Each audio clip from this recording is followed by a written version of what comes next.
Om Sahana Bhavatu Sahanau Bhunaktu Saha Viryam Karavavahai Tejasvinavadhitamastu ma vidvishavahai. Om Shanti Shanti Shanti.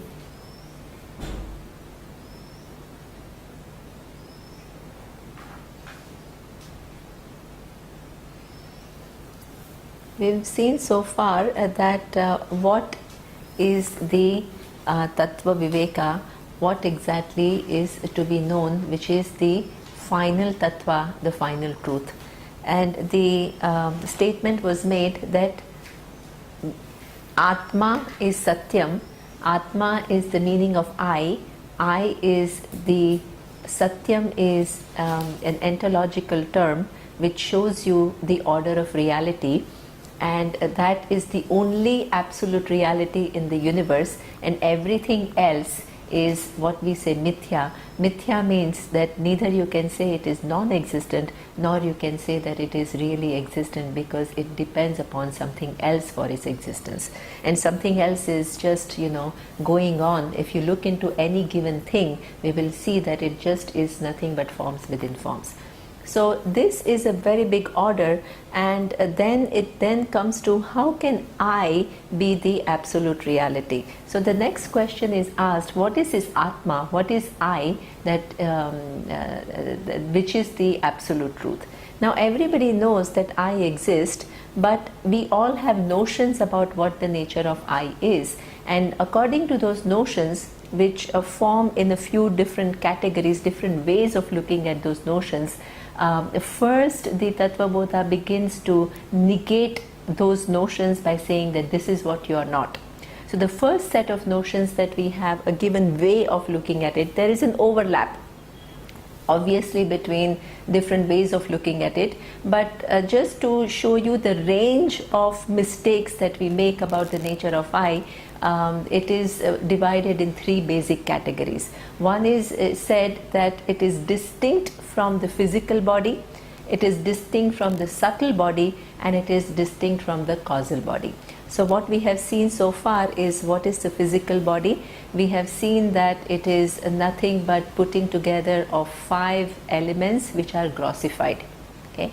So grossification involves that there are 5 subtle elements, namely space, akasha, vayu, vayu is air, agni is fire, water is apaha, and prithvi is the earth. So these 5 elements are grossified, and the grossification is explained as one element, akasha, when it becomes from subtle to gross, you retain half akasha, which is subtle, then you mix it with 1/8, 1/8, 1/8, 1/8 in the other 4. Means the vayu, agni, apaha, and prithvi. So that becomes what we call the physical akasha. So that means the physical akasha includes the other 4 elements also. So there is no such thing called pure akasha. Akasha is the space. Okay? Now the other thing which is important to recognize is that these subtle elements themselves, when you go into Chandogya Upanishad or you go into Taittiriya Upanishad, it shows that they are not just 5 independent elements. So when you look at the prakriya as to how these 5 elements are unfolded, you see that from the absolute reality that we will see later, there is akasha. From akasha there is vayu. From vayu there is agni. From agni there is apaha, and from apaha there is prithvi. Now this particular prakriya shows you something which is very important. Okay? Even at a subtle level, the akasha has one guna, one quality, which is what we call the quality of sound. Okay? Now when it comes to the next element, which is vayu, the air not only inherits the quality of the previous cause, which is akasha, which is sound, but it adds one more element, one more quality, which is that of touch. So that means increasingly the effect inheres the quality of the cause plus one added attribute, one added quality. Okay, so even at the subtle level, when you talk about Agni, for example, Agni, the fire, not only has form, but it has the touch and it also has the sound. Okay, and the water has not only the sound, the touch, the form, and also the taste. Okay, and finally the Prithvi has all four, which have gone by: the sound, the touch, the form, taste, as well as smell. So therefore, if you really look at, there is no such thing called 5 independent elements. So each one inheres the quality. As you begin to acquire additional qualities, you have the qualities of the cause plus the new quality of an effect. And when it goes into grossification, it gets further mixed up. By that, Akasha itself is then nothing but that Akasha plus all the 4 elements. So you can see that there is not just mutually exclusive 5 elements that we are talking about. It is just everything is a mixture of these. Even within these 5 elements, there is a mixture, and everything else is a further permutation and combination of these 5 elements. So you can see the complexity of the universe, and so that means that physical body that we are talking about is nothing but the panchikruta, the grossified 5 elements, and therefore it is easy to understand that each of the element is not I. So therefore the physical body, which is a put together, highly intelligently put together an organism, but it is not I.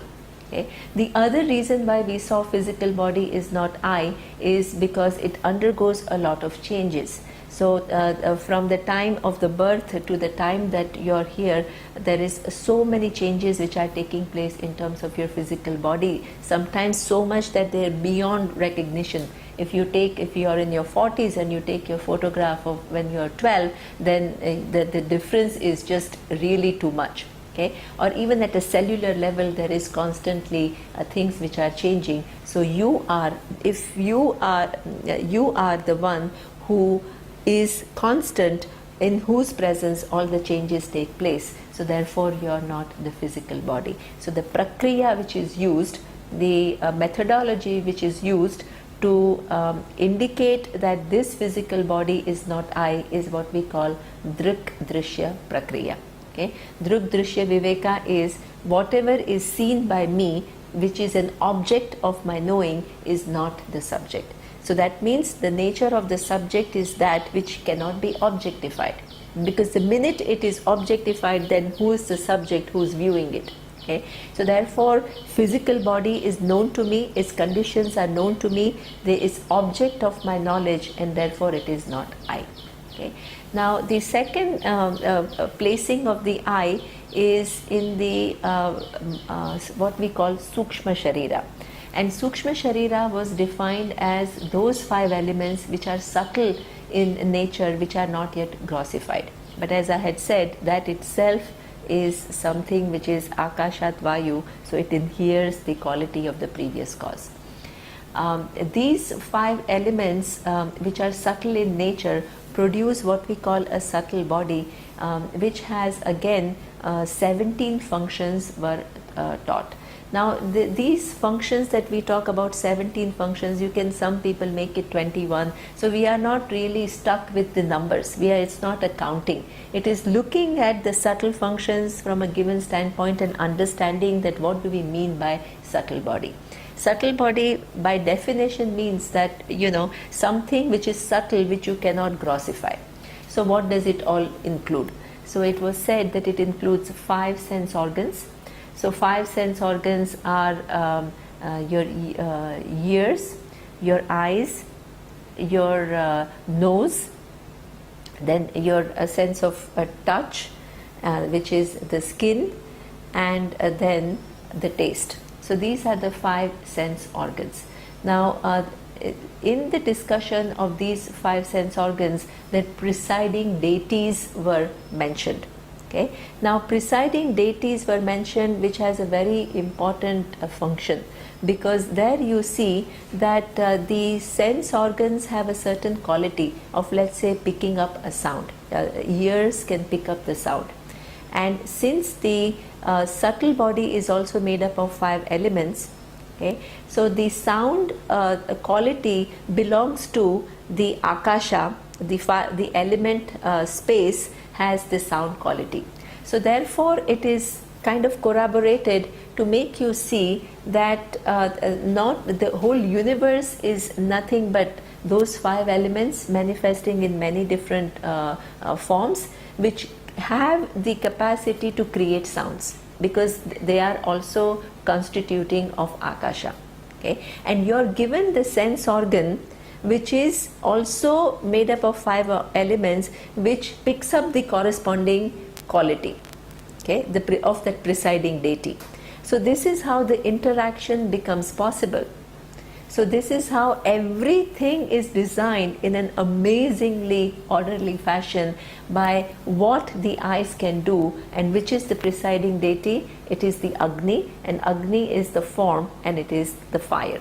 Okay, which has the fire. It is the first element which has the form, and eyes is a sense organ which is able to pick up the form. So that way you can begin to see all the interconnectedness that exists in the universe. How from 5 basic things you can actually create this highly complex universe. Okay.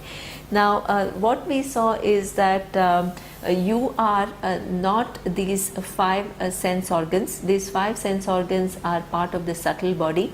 They are not you. I mean, the intention is not to convey that there are these 5 sense organs, but to show that they are not you. Why they are not you? The logic is again the same. They are made up of these 5 elements. Okay, so each of the element is not you. When 5 elements come together to produce a highly sophisticated instrument which is able to capture things, but it doesn't become you. Then we saw that the subtle body also includes 5 organs of action. 5 organs of actions include the speech, organ of speech, the hands, the legs, the organ of excretion, and organ of procreation.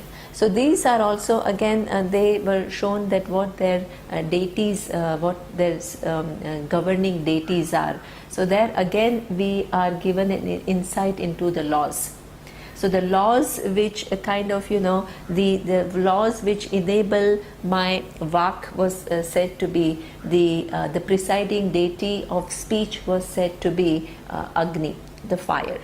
And there is a correspondence, because the fire can burn ignorance, it can throw light upon something, which is what the speech can do. Okay, and it can also sometimes, when used irresponsibly, it can create harm. So this is what also the fire stands for. So this way you are made to see that even the sense the organs of actions are also nothing but 5 elements put together, and they are not you. Now one question which is very important to recognize, because you generally would think that the hands and the legs are part of the physical body and not of the subtle body. So here what we have to keep in mind is the fact that when we are talking about the sense, the organ of action which is part of the subtle body, we are not talking about the physical hand, we are talking about the capacity of hand to move.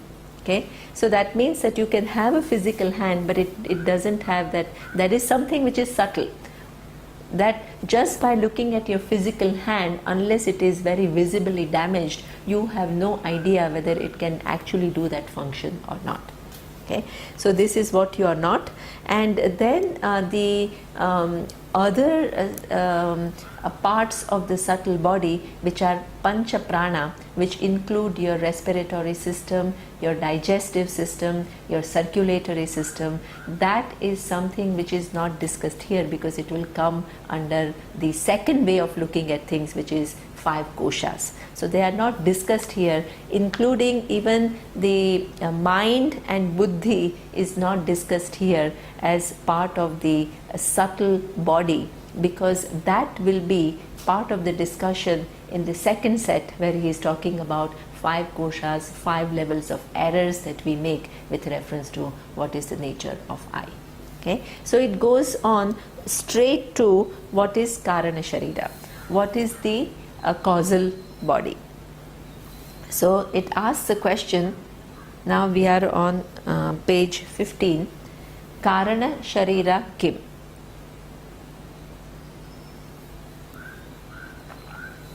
What is Karana Sharira? So here the answer is given, Anirvachya Anadi Rupam Sharira Dvayasya Karanamatra Sat Swarupa Ajnanam Nirvikalpaka Rupam Yat Asti Tat Karana Shariram. The Karana Shariram is that which is Anirvachya Anadi Avidya Rupam. Okay, it is something which is, first let us look at Sharira Dvayasya Karana Matram. It is the cause which brings about the two shariras, which are namely the gross and subtle bodies. So there, that means, if, what is the logic? If the physical body and the subtle body have come into being at a given point in time, there must be a cause. Okay, so that is what we call Karana Sharira. It cannot just come about. Everything that is there in the universe is connected through series of cause and effect relationship right from the time of the Big Bang. Okay, so therefore any emergence that comes, any manifestation that happens in the universe has a certain causes which are what he says, which are unmanifest in nature. So it says Anirvachaniya Anadi Avidya Rupam. Okay, so first it says it's Nirvikalpaka Rupam. It is something which is unmanifest, because the cause is something which has not yet, it creates the condition for a manifestation to happen. So therefore in itself the cause is what we call Nirvikalpaka Rupam, which is unmanifest. And how this unmanifest is not something which is just one time, but it says it is Anadi Avidya Rupam. Okay, so that means that it is Anadi. The causes are something which are taking place not at any given point in time, but from time immemorial. Okay, so why are these causes present? So first it says that it is Avidya Rupam. Now the whole contention is that Atma is something which is an absolute reality. Okay? Now every human being is born not knowing this fact. So that means the basic the reason for your being born and experiencing the universe as a given entity is that you have avidya, which is ignorance of your true nature. So because you have ignorance of your true nature, you think of yourself to be as good as the physical body or the mind. And then you have a sense of lack or a sense of non-fulfillment, and to fill that gap, you engage in the world. You perform certain actions, and the actions that you perform have two kinds of result, which will come in detail later, but I have to explain here what are these causes. Okay, so any action that you perform according to Vedanta has two types of results. One is what we call drishta phalam, the seen result, and the other is what we call unseen result. So the minute you go and you extend yourself, you help somebody, there is not only a seen result of having some satisfaction or feeling good about yourself, but then it will also produce some conducive situation in the future. So every person has many unseen results which are accrued in this account, which is what we call the causal body. Okay, the causal body stores all the actions, the results of which you have not experienced so far, but it will create the condition for you to experience certain results in the future. So that means all the causes are lying. which are just in unmanifest form, which will bring into manifest a given situation. Okay. Now that itself is because of avidya, because the causes are lying because you think that you are a doer, you are an enjoyer, and until that avidya remains, okay, until that ignorance about who you are remains, you go on accumulating more and more causes. So the Karana Sharira is something which has so many different the unexperienced result of actions in their account, which will just, they're infinite in nature and they are anirvachaniya. Can you say that ignorance begins at a given point in time? If you say that ignorance begins at a given point in time, then what happens? Before that ignorance came, there has to be the opposite of what that ignorance, the opposite of ignorance. So opposite of ignorance is what? Knowledge. So then you can ask, if there is knowledge already, how can ignorance come? So you say that ignorance basically has no beginning. Okay, so this is where we say it's anirvachaniya. And this is what is important to understand. According to Vedanta, it is not only ignorance which is anirvachaniya and anadi, but everything else in the creation is not something. Generally, our understanding of the creation is in terms of linear beginning. Okay, so before it was not, and then it started, and then it just goes on. Okay, and therefore we are always asking for the first cause. But for nothing in this universe you can find the first cause. You look into your presence here today, certainly your presence today means that there is a cause. But when you look at the first cause, you will never find it, because you are here because you had a father and mother. Okay, now that mother also had mother and father, then that father also had mother and father, and it just goes on, and you ask the question, who is the first father? But the father cannot come without being the son before. Okay, so therefore you cannot find that answer. You ask about the chicken and the egg, that same problem. So anything in this universe, in fact, to construe a universe which is linear in nature is totally against logic, because nothing in the universe you can arrive at the first thing. Okay, so our understanding of the universe is that it is cyclical in nature, and it is something which is anything is, for example, things like your ignorance, they are anadi. Anadi means they have no beginning, because if there is beginning to ignorance, then before the beginning there has to be the opposite, knowledge, and in wake of knowledge ignorance cannot come. So therefore the nature of this causal body is something which is anirvachaniya, it is anadi. Anadi is timeless, without any beginning. It is avidya, it is ignorance of who your nature is, and that becomes the cause for two bodies, which are physical body and subtle body, and it is sat swarupa ajnanam. It is not knowing one's real nature, and itself is what we call nirvikalpaka rupam. The karanas, the causes, are in unmanifest form, which then bring to manifestation the physical and the subtle bodies. Okay, so that is what we call the karana sharira.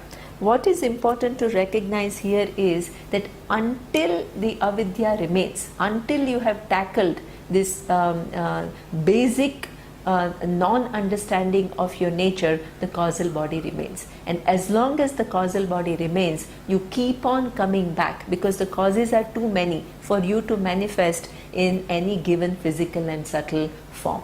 Okay? And that will just go on through cycles of creation. It will only end when you tackle the basic problem of avidya, ignorance, in any given birth. Okay?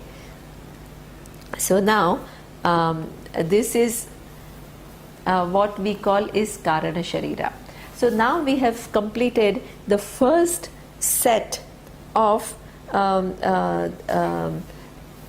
certain notions who I think I am and I am not. So you are not the three bodies which are physical, subtle and causal. Now why are you not the causal body? Because there are many Vedikas, people who believe in Veda, who take oneself to be that which the person, the entity called Jiva, who keeps on being born again and again in different physical bodies to experience the world differently. Okay, so now what is the logic to understand that I am not the physical, I am not the causal body? Okay, the logic is very simple, that action is something which is done by me, and the result of the action is something which I experience, and the causal body is nothing but accumulation of all the unseen results of action. So how can that result of the action be me? Okay, so it is just that is the logic to negate that I am not even the causal body. Otherwise, some people have an identification with the causal body, and they take oneself to be this individual who is distinct from the physical and subtle body, and who keeps on coming in different bodies to experience the world. And people end there. But here what we have to understand is this is not what I am.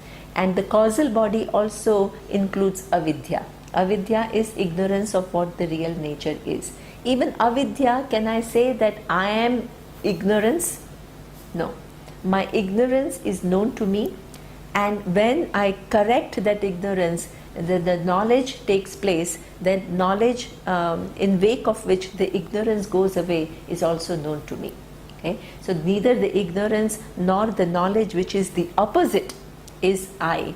I am the one in whose presence the ignorance and knowledge take place. Okay? So this is why I am not the causal body. Now the second set is where we given way to look at as to where our identification is. That is what we call the avasthatraya. Okay, so generally our identification is the personality that I have in a waking state is taken to be the nature of I. So to negate that identification, it says you are distinct from the person who is there in three states of experience. So he says, avastha trayam kim. What are these three states of experience? So he answers by saying, Jagrat, Swapna, Sushupti, Avasthaha. One is the waking state, the other one is Swapna, is dream, and Sushupti is deep sleep. So there are three states. Then he explains what are each of the states. Okay. So here he says, Jagrat Avastha Ka. What is the waking state? Okay.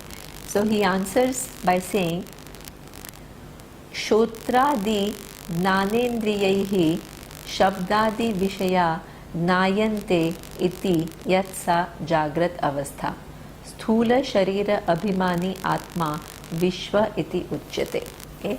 So the waker is something where what happens in a waking state. He explains here that you have the organs of sense organs such as the eyes, ears, and then you have the objects which have form, which have sound, which have a sense of touch. So the sense organs come in contact with sense objects. The sense organs come in contact with the sense objects, and then that is what we call Jagrat Avastha. Okay? And that in order for the senses to operate, you need the physical body. So therefore it says that Sthula Sharira Abhimani Atma, that in the waking state there is very much the presence of the physical body. Okay? And that is what we call Vishwa. That is, a waker is given a name called Vishwa. Okay? Now a few things are very important. People generally think that in waking state there is the physical body, okay? Which is true, that waking state is one state where you have the physical body, but you also have subtle body. Okay? So as we have seen that in order for your eyes to operate, you need the subtle body. and in order for the physical and subtle body to be there, okay, you also need the presence of causal body, because the physical body is going to undergo many different changes, and those are governed by the causal, okay, the causal state which is yet to come. So therefore in the waking, it's not that there is only physical body.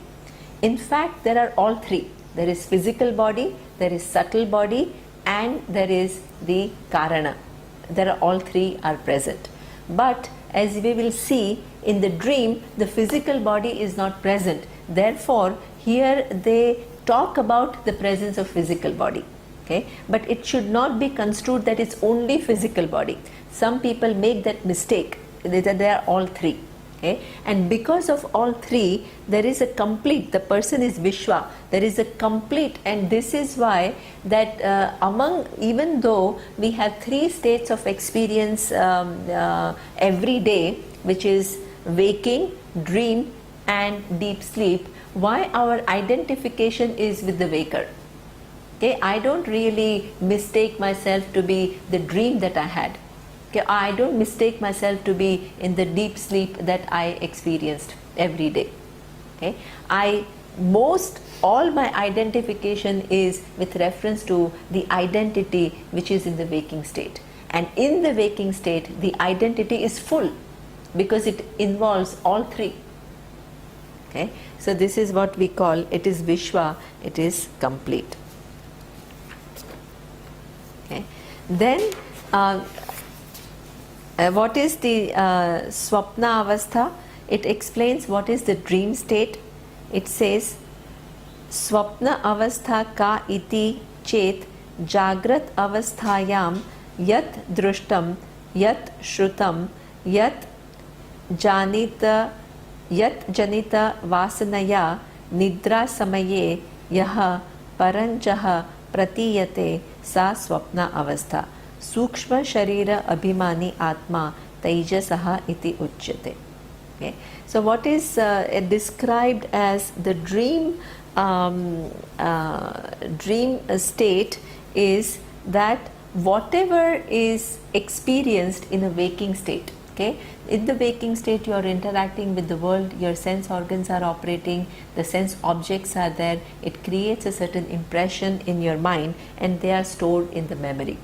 And in that memory, whatever is heard, whatever is seen, is something that storage which at the time of deep sleep it starts to come out. Okay, tat janita vasanaya. Okay, so the impressions remain in the mind, and you don't know exactly. You don't begin to create your dream deliberately. But certain impressions are created, and when the mind has gone to sleep, those impressions will find some permutation and combination which is totally non-deliberate on your part. You don't decide, tonight I'm going to dream about this, okay, and tomorrow I want to dream about that. It is something which just automatically happens. So the mind begins to which has stored certain impressions, manifests a certain some certain world which has characters, which has landscapes, which has all kinds of stories that are taking place, and that is what we call dream state. Okay, and that the entire prapancha is seen. The whole experience is something which is not a kind of a piecemeal experience. It's a holistic experience which makes you experience the world in a given way, which seems such a real thing. So that is what we call dream state. Okay, and in dream state, what is particular is the fact that the physical body is not available, in the sense that, and the physical world is also not available. So this is where it says that it is Sukshma Sharira Abhimani Atma Taijasaha Uchyate. Okay. In the dream world, you are able to, if anybody has doubt about the presence of Sukshma Sharira, then you say that okay, in the physical body is not available in the dream state, but there is something which is taking place, and that is what we say the presence of subtle body, which creates the whole universe. Okay? So as I had said earlier, it's not that only in dream the subtle body is available. The subtle body is available in waking, but in the dream physical body is not available. Okay? And that is an insight that is given to you where the subtle body is available without the presence of physical body in the dream. Okay?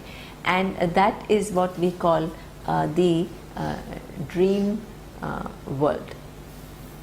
Now this dreamer is what we call Tejasaha, but that Tejasa, what we have to understand, what is said here is that the we will see that when I do the next, but the important point that we have to recognize here is that if I'm basically a waker, okay, if that is my intrinsic nature, I can never actually give it up.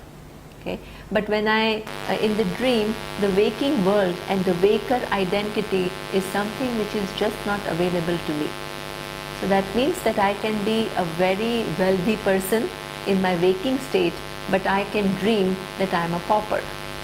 If there is a financial crisis and it has created some impressions, I'm reading all the newspapers and the stock prices are going down and the companies, big banks are closing. So these create a certain impression, and you create a world in the dream where you can imagine that you've lost your business and you've incurred big losses and you have lost all the money that you have, which has got nothing to do with the waking state and the bank balance that you have. Okay? So this is where you are capable of creating something which is totally different, which has no connection to the waking world.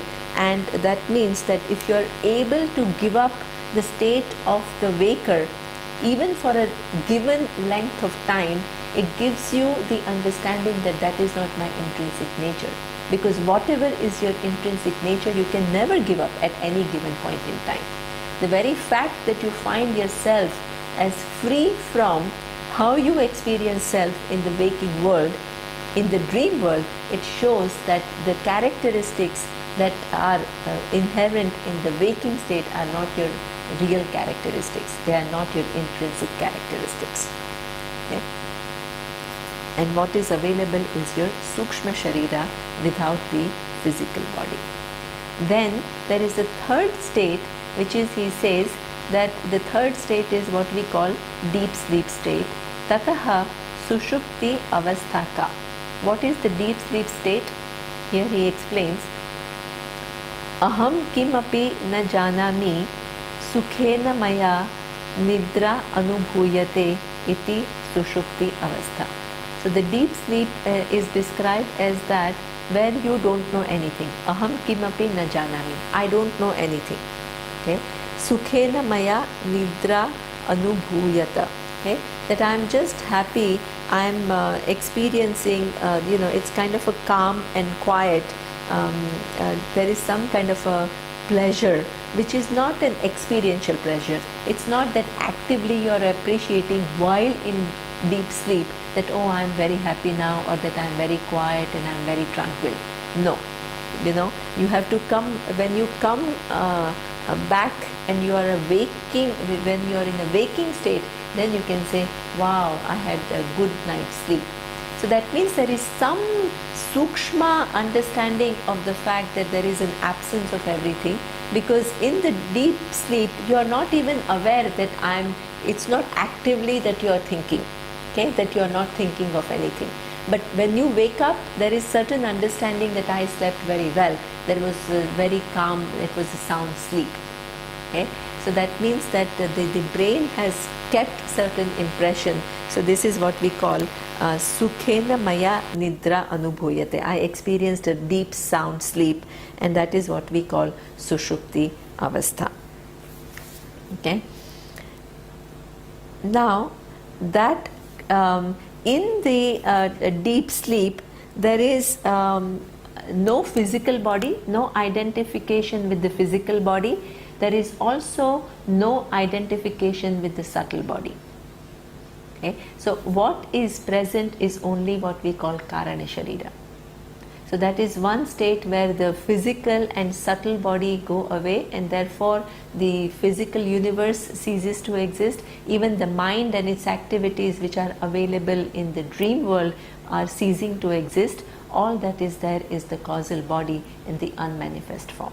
Okay, but there is the entity which is very much there. That entity brings about the continuity, right? That when you wake up, you continue as the same person, because the causal body is very much there.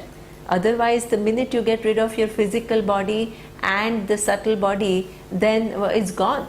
Okay, but that continuity is provided through the causal body. So the same person continues when the person wakes up. Now,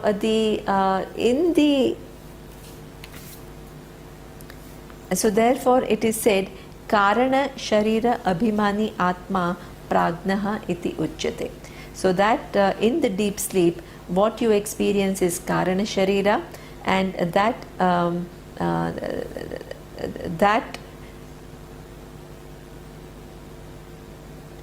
the sense of I which is attached to the Karana Sharira is what we call Prajnaha. Okay. So this, what is now said is that every human being experiences the three avasthas: the waking, the dream and deep sleep. And the identification that person has is basically as the waker.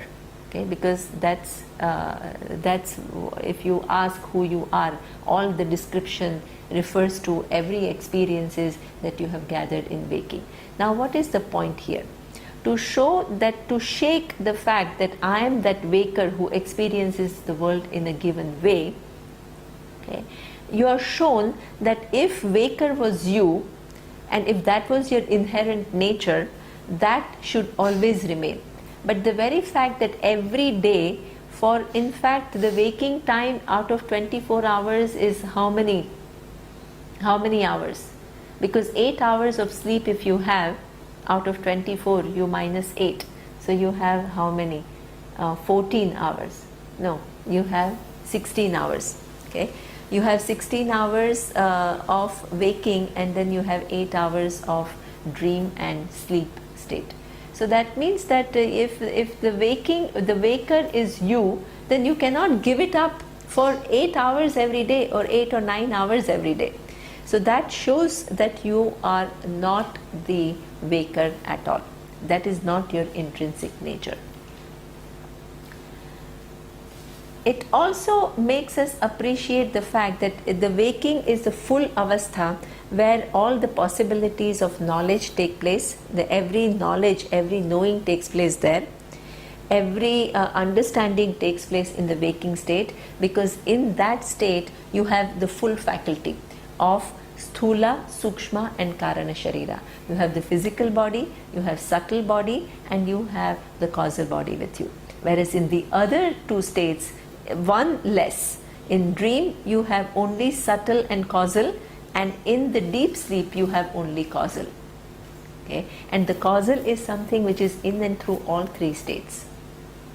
So that is giving continuity. So that explains away what is this personality, okay? How does it experience the world, and it also gives some insight into the plausibility of the three different bodies which were talked about before. By making through your experiences and taking away one given aspect, you are made to see the presence of the other without the other. So you can then infer that yes, there is a possibility of having three different bodies.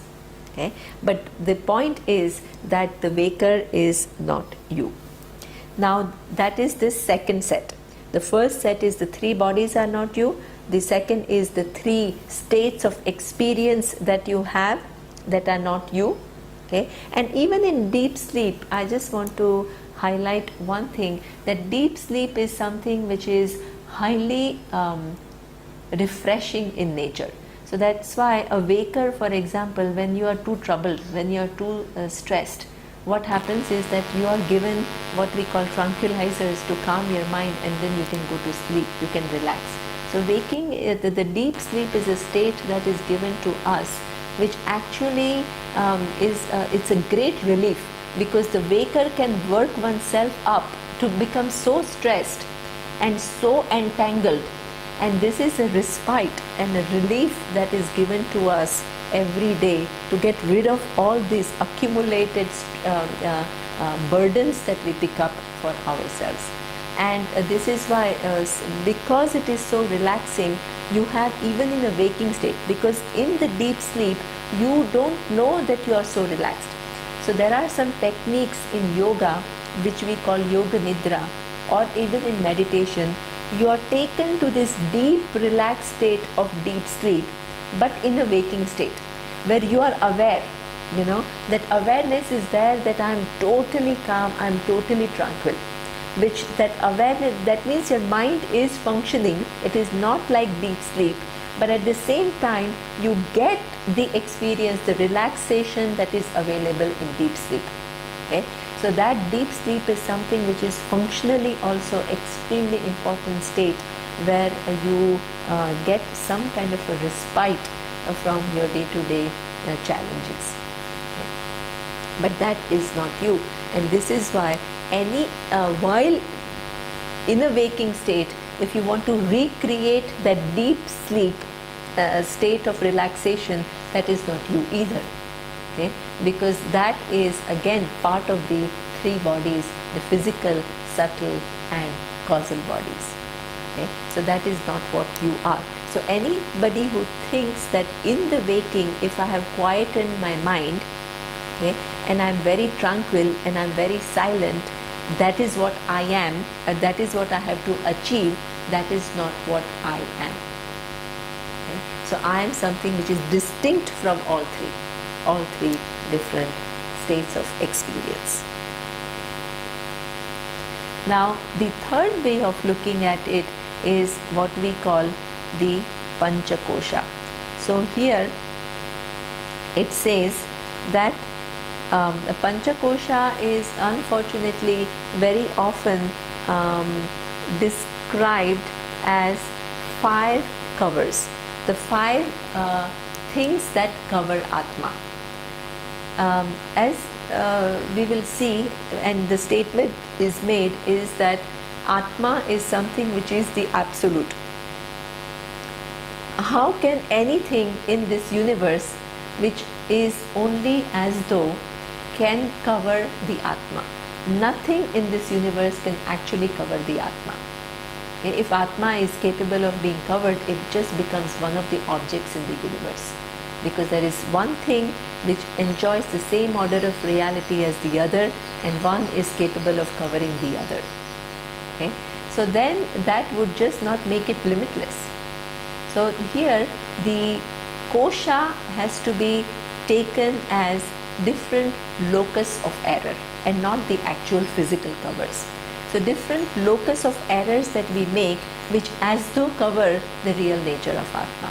So that means koshavat avachadakatvat. Like any kosha, it actually covers the real nature of Atma, but it is not to be thought of as an actual cover. Okay. So what are these 5 locus of error?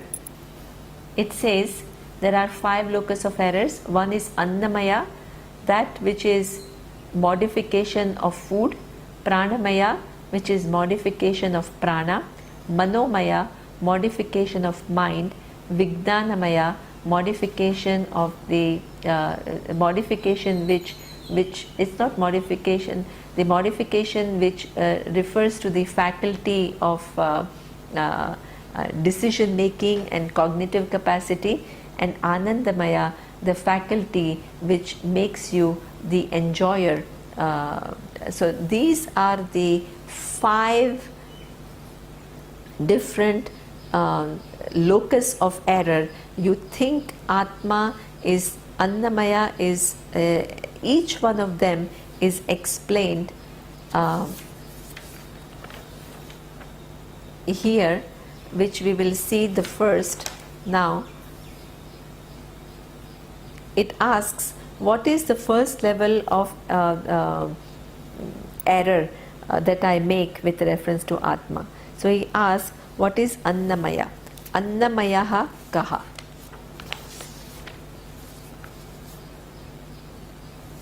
Okay.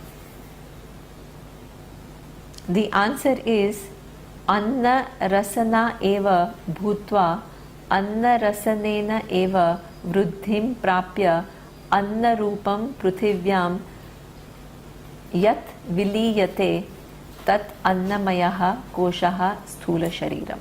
So the first locus of error is what we call that which is the modified food. So what is this modified, the modification of food? So that he says that physical body is nothing but modification of food. We have seen that in the previous one that the physical body is nothing but made up of 5 elements. Okay, but these 5 elements, in order for them to function as a physical body, they need food. Okay, they cannot just once and for all come together and function for n number of years. You need a constant input to that physical body, which is made up of 5 elements, okay, to keep it going for a certain length of time. Okay, so this is what we say, that this physical body is designed in a way that it is born of food. Okay, it requires food. So Anna Rasana Eva Bhutva. So the food that is eaten by the parents provides all the nutrients for the conception of the child to take place. Okay, Anna Rasana Eva Vruddhim Prapya. So after the child is born, again the child itself has to nourish oneself with the food. Okay, so and in order to nourish, and only when you nourish it with food, it will grow as a physical body. And then after having grown and experienced the world, at a given point in time there is a declining state, and then when the physical body is declared dead, it again goes back to Prithvi. Prithvi is the source of where the food comes from. Prithvi is the earth. Earth is the place where the food comes from. So this physical body, being born of food which is eaten by the parents, being sustained by the food which one eats during one's lifetime, it goes back to the earth, okay, from where the food comes. So this is what we call that physical body is what we call Annamaya. Okay, so it is something which is modification of food. Again, we have seen that the 5 elements are not I, and therefore it is physical body is not I. Here you can say it slightly differently, and you can say the physical, the food that is outside, whether it is the cauliflower or broccoli or potatoes or spinach, okay, which is not you, but when it is eaten and digested, okay, which becomes your physical body, how can it become I? Okay, so therefore the physical body which is made up of 5 elements and is sustained by food, okay, is certainly not I, because the food is also not I. So that is the first locus of error that we have in the physical body, and that is what we call koshavat, that physical body as though becomes a cover of Atma. I am not able to recognize the nature of Atma because of my identification with the physical body. Now, the second locus of error is what we call pranamaya. So the question is asked, pranamaya kaha? And what exactly is pranamaya, we will see in the next class. Om Purnamadav Purnamidam Purnat Purnamudachyate Purnasya Purnamadaya Purnamevavashishyate. Om Shanti Shanti Shanti. Om Shri Gurubhyo Namaha. Harihi Om.